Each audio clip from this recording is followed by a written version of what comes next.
Langsung masuk materi lagi. Baterai apa bang? Hampir habis. Udah nampak udah, bang dan kawan-kawan? Udah, Jing. Bang, mulai lagi ya. Dibuka. Buka, Bang mulai lagi ya. Udah bang.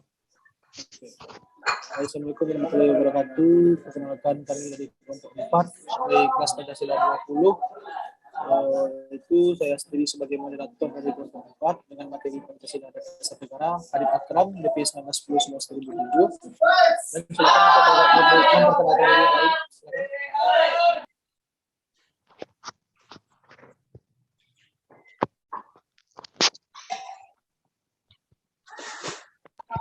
Silakan bagi yang lain memperkenalkan diri. Baiklah, lanjut. Saya Fauzi Rahmatullah Siregar dengan NIM 21110431017. Silakan Miftah. Saya Miftahul Jannah dengan nomor NIM 21104333017. Silakan Debi. Dan saya Debi Hakiki dengan NIM 2025. Baik. Terima kasih kepada anggota kelompok 4. Silakan untuk materi pertama yang akan dibacakan oleh Fauzi. Fauzi, dipersilakan. Materi kali ini yaitu Pancasila dan Dasar Negara dari kelompok 4. Pancasila sebagai dasar negara. Negara merupakan suatu yang hidup, tumbuh, mekar, dan dapat mati atau lenyap. Maka dari sini kita dapat mengartikan bahwa negara itu meliputi arti dari sebuah dasar, tujuan yang menentukan arah negara, kemana arah itu negara itu akan seperti berlayar di laut lepas, atau bisa diartikan yaitu pedoman yang menentukan dan mencapai tujuan untuk mencapai tujuan negara. Dalam kedudukannya, dasar negara yaitu Pancasila juga menentukan bahwa negara Indonesia adalah negara yang menjadi pendukung antara Tuhan, manusia, persatuan dan rakyat, serta adil yang merupakan penguat dasar negara. Pancasila juga berarti setiap sendi-sendi ketatanegaraan pada NKRI harus berlandaskan pada nilai-nilai Pancasila. Yang maksudnya yaitu Pancasila harus senantiasa menjadi ruh dan yang selalu menjiwai kegiatan dalam membentuk sebuah negara. Konsep ini konsep Pancasila sebagai dasar negara dianjurkan oleh Insinyur Soekarno dalam pidatonya pada hari terakhir sidang pertama BPU PKI, yang isinya untuk menjadikan Pancasila sebagai dasar negara, yaitu falsafah negara bagi negara Indonesia merdeka. Usulan tersebut ternyata dapat diterima oleh seluruh anggota sidang. Baik, silakan dilanjutkan kepada pembicara yang selanjutnya. Yang B yaitu kedudukan Pancasila pada dasar negara. Sejak saat itu, Pancasila sebagai dasar negara yang mempunyai kedudukan sebagai satu, sumber dari segala sumber hukum di Indonesia. Yang kedua, meliputi suasana kebatinan dari Undang-Undang Dasar 1945. Yang ketiga, menciptakan cita-cita hukum bagi hukum dasar negara.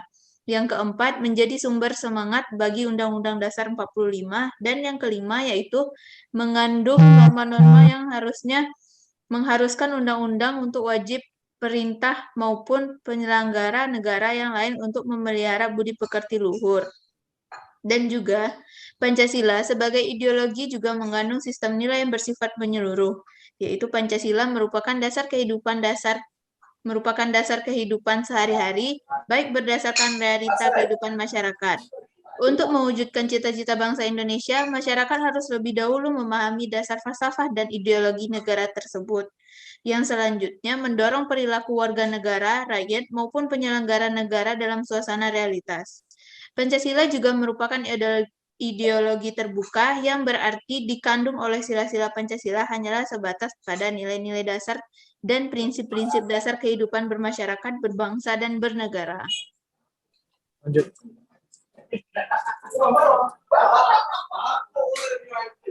Masa dibaca semuanya, maksudnya ringkas-ringkas saja. Ringkas-ringkas saja. Lanjut. Masih Miftah udah? Lanjut, Debi. Baiklah, saya akan melanjutkan materi berikutnya, yaitu C. Peranan Pancasila dalam ketatanegaraan Republik Indonesia. Peranan Pancasila dalam ketatanegaraan Republik Indonesia ialah 1. Pancasila sebagai pemersatu bangsa, yaitu menyatukan banyak perbedaan yang ada di antara masyarakat. 2. Pancasila sebagai dasar filsafat atau pandangan hidup dalam berbangsa dan bernegara. 3. Pancasila sebagai ideologi negara, yaitu dapat membawa Indonesia ke arah yang lebih baik setelah peristiwa dijajah oleh negara asing. Sebagai pondasi dalam memperkuat sikap religi dan sosial yang terakhir ialah menjadi pegangan hidup menjadi warga negara yang baik. 4. Pancasila sebagai dasar, yaitu menjadi sumber dari segala hukum yang ada. 5. Pancasila sebagai identitas bangsa. Dari pernyataan di atas dapat disimpulkan bahwa sila-sila Pancasila itu tidak statis, akan tetapi dinamis, dengan gerakan-gerakannya yang positif dan serasi. Karena ketatanegaraan akan selalu berkaitan dengan tata negara. Karena tata negara merupakan pengatur kehidupan bernegara yang menyangkut sifat, bentuk, tugas negara, dan pemerintahannya. Baik, silakan lanjut. Yang ini ringkas saja deh, ringkas saja.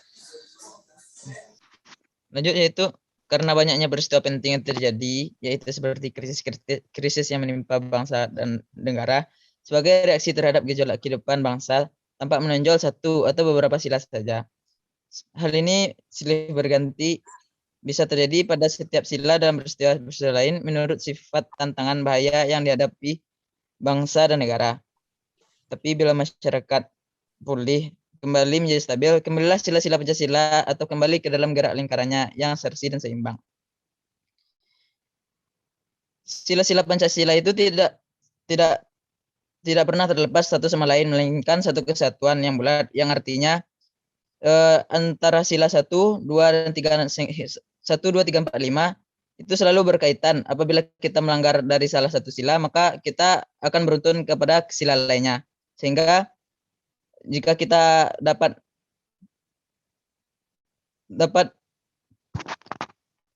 mematuhi segala aturan dan segala apa yang didasarkan daripada sila-sila masing-masing sila, maka kita dapat menjadi masyarakat yang taat kepada dasar negara yang ada, yaitu Pancasila.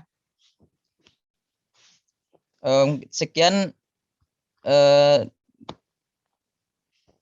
Selanjutnya, ringkas saja. seperti yang telah dikatakan tadi, sila-sila Pancasila itu tidak statis, akan tetapi dinamis, yang artinya itu setiap sila yang ada dapat beradaptasi dengan situasi dan kondisi. Sehingga dari hal tersebut kita juga dapat menyimpulkan bahwa Pancasila sangat berperan untuk keutuhan negara. Dengan kelima sila tersebut, jika tercapai, maka kehidupan masyarakat akan lebih terarah. Sekian, mungkin dilanjutkan, dikembalikan kepada moderator. Baik, terima kasih atas presentasinya dan jawaban semua. Nanti apabila ada yang bertanya atau menanggapi, besok akan melakukan buka sesi pertanyaan dan menanggapi di sesi kelas Pancasila kita di besok pagi. Itu terima kasih kepada seluruh partisipan kelompok 4 yang telah menyediakan waktunya malam ini, walaupun ada kegiatan yang lain yang dirasa lebih penting, tapi sudah menyisihkan waktunya. Terima kasih semuanya atas waktunya. Mohon maaf abang juga kondisinya kurang kondusif saat ini karena ada di luar. Silakan nanti rekamannya dikirim ke grup ya. Iya, Bang. Saya udah. Oke, abang akhiri aja lagi ya. Makasih.